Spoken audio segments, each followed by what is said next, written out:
Hey guys, welcome back.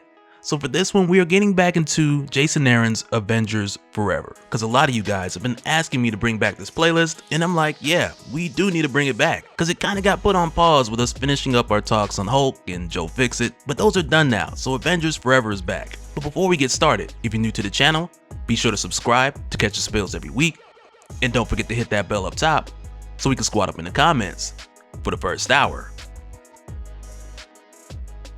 Alright, so for this one, we begin by seeing a montage that takes us across the multiverse, as we're shown a number of different versions of Carol Danvers, accomplishing many feats high in the sky, whether it's defeating Hydra and taking their blimp, soaring the prehistoric skies on a pterodactyl, flying a jet at Mach speeds, or just flying as your traditional Captain Marvel. And with seeing this, we're told that these are in fact visions that have been seen by Carol Danvers from an alternate reality who has never taken to the sky like the other Carols that she's seen in these visions every night, because on her Earth no good things allowed to fly. And even though we're not given the specific designation of what Earth this is, we are told that this is a world that has been claimed by the Dark Phoenix of the Masters of Evil. So much like what we'd seen with the Black Skull on Earth 818, the reality of this world, it's only a dark shadow of what it's supposed to be. And on this Earth, the Dark Phoenix, she's declared the skies to be off limits to anyone but herself. And if anyone or anything takes to the skies, they're shot down by the members of the Hellfire Church, who do this as a form of worship to their queen, the Dark Phoenix. And we're shown an example of this as these lords of the Hellfire Church shoot down these eagles, to the point of where they've shot down so many it's too much for them to eat. So usually what they do, they take the rotting leftovers and they feed them to the peasants, which is where we find the Carol Danvers of this world among them. But on this day, we find Carol a bit fed up, and after being shoved, she shoves back. And as it turns out, with her, we discover that she's never eaten anything that flies, which kind of had me thinking for a minute, like, you know, there's plenty of things with wings that technically don't fly, so that statement can be taken a number of ways.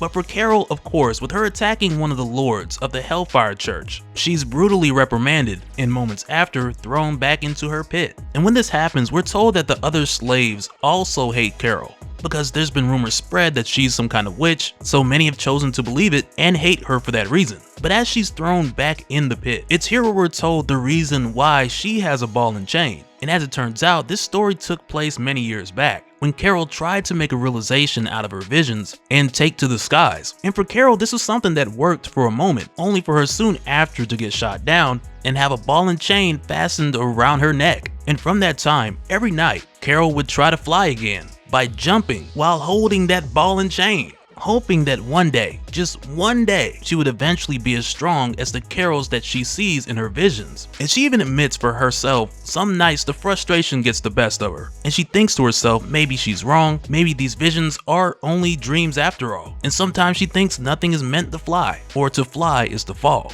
But deep down inside, she knows before the fall, there's always hope. But before we continue, I want to share a quick word about this video sponsor, the Assemblage Issue 1, which introduces a story about heroes from the 6th dimension, where after being saved from their world, they've been equipped with energy and matter shifting abilities and given the mission to travel across reality to give others the help that they once needed. And as of today, Issue 1 is available on Kickstarter, so use my link down in the description and head over to the Kickstarter to learn more about these new heroes from the 6th dimension and be one of the first to get your hands on the Assemblage Issue 1, available for order today.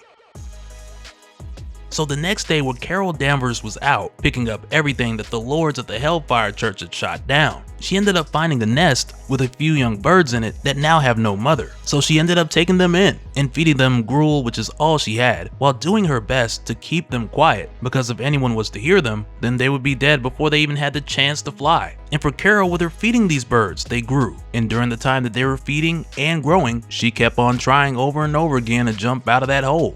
But eventually it came to the point to where these birds were big enough to fly, and when they were, they flew out of there. And as soon as they did, they were seen by the lords of the Hellfire Church, who were ready to shoot these birds down in the name of their queen, the Dark Phoenix. But with hearing them approach, Carol wasn't about to let this happen. So she climbed her way out of that pit, and she took these lords head on, while using the ball and chain as a weapon. But during this scuffle, one of the lords shoot at Carol, but he hits the clasp on her neck that had her bound to the ball and chain, effectively breaking it. And with this happening, it takes a moment for Carol to realize that she's actually free. But when she does, she takes a leap and she goes soaring above the clouds, like she's up there. Her vertical's crazy now. And I swear, when this happens, there's a moment where she's in the air and it's kind of like a Jumpman logo. Like she's officially unlocked the ability to jump out the gym. But then also for the Carol Danvers of this world, now that she's free, she looks back knowing that she has to bring these lords to justice. And with her realizing this, it isn't long before we look back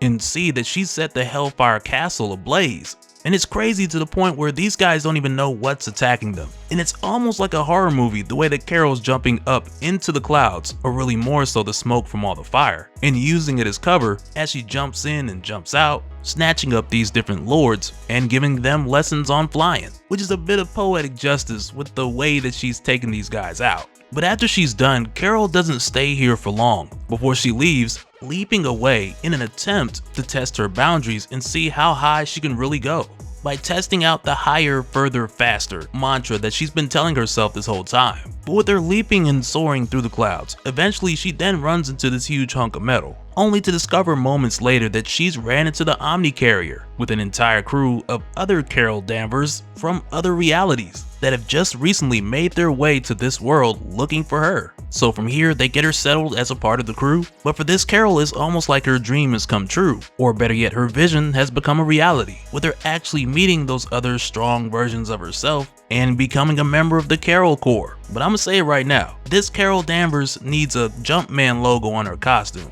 because not only is she jumping out the gym, but she literally got it out the mud.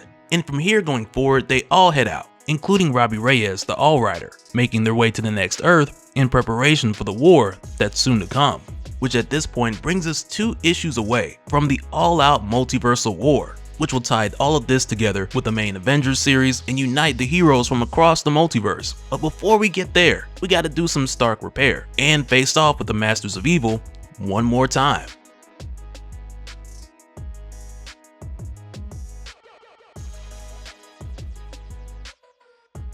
And so now real quick, I want to give a special shout out to all the patrons.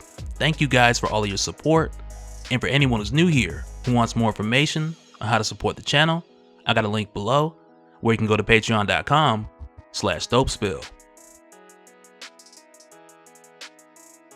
But that'll do it for this one, guys. Let me know your thoughts down in the comments below, and we'll do it again on the next one. Alright, later.